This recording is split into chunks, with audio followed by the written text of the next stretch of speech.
श्रीदेवी की करोड़ों की प्रॉपर्टी पर छिड़ी जंग। चांदनी के चेन्नई वाले घर पर 3 लोगों ने जमाया जबरन कब्जा। एक्ट्रेस के करोड़ों की कीमत वाले फार्म हाउस पर ठोका दावा। तो बीवी की संपत्ति को बचाने के लिए बोनी कपूर ने खटखटाया अदालत का दरवाजा। इस बार बॉलीवुड से नहीं बल्कि चेन्नई से वो शॉकिंग खबर आई है जिसने चांदनी के सभी चाहने वालों को सकते में डाल दिया है। खबरें हैं कि एक्ट्रेस के करोड़ों की कीमत के चेन्नई वाले फार्म हाउस पर 3 लोगों ने दावा ठोक दिया है और अपनी बीवी की संपत्ति को बचाने के लिए बोनी कपूर ने अब मजबूरन अदालत का रुख किया है।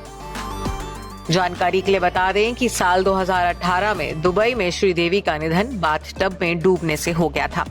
बॉलीवुड की पहली फीमेल सुपरस्टार और अमिताभ बच्चन से भी ज्यादा फीस लेने वाली श्रीदेवी अपने पीछे तकरीबन 247 करोड़ से ज्यादा की प्रॉपर्टी छोड़ गई थी, जिनमें उनकी लग्जरी गाड़ियां, गहने, मुंबई वाला घर और चेन्नई का एक घर भी शामिल था।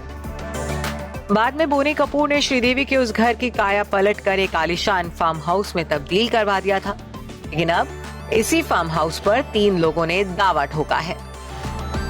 मीडिया को मिली जानकारी के मुताबिक बोनी कपूर ने मद्रास हाई कोर्ट में याचिका दायर की है, जिसमें उन्होंने आरोप लगाया है कि 3 लोग उनकी दिवंगत पत्नी और एक्ट्रेस श्रीदेवी के चेन्नई वाले इस फार्म हाउस पर गैर कानूनी तौर पर दावेदारी जता रहे हैं और अब बोनी कपूर ने 3 लोगों पर कथित धोखाधड़ी के आरोप में एक याचिका दायर की है। आपको विस्तार से बताते हैं कि आखिर ये पूरा मामला क्या है।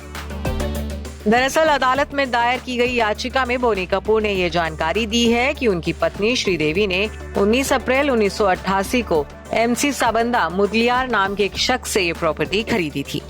इस शख्स के 3 बेटे और 2 बेटियां थी। परिवार के सदस्यों ने फरवरी 1960 में संपत्ति के विभाजन को लेकर एक आपसी समझौता किया था। इसी समझौते के आधार पर श्रीदेवी ने ये प्रॉपर्टी खरीदी थी।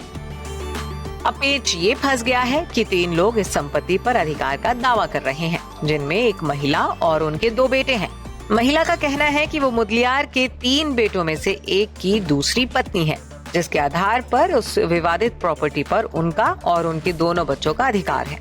लेकिन बोनी कपूर ने अपनी याचिका में उस महिला के दावे को गलत बताया है। याचिका में कहा गया है कि महिला की शादी 5 फरवरी 1975 को हुई थी, इसलिए उसकी शादी मुदलियार के बेटे से कानूनी तौर पर मान्य नहीं हो सकती, क्योंकि उसकी पहली पत्नी का निधन 24 जून 1999 को हुआ था।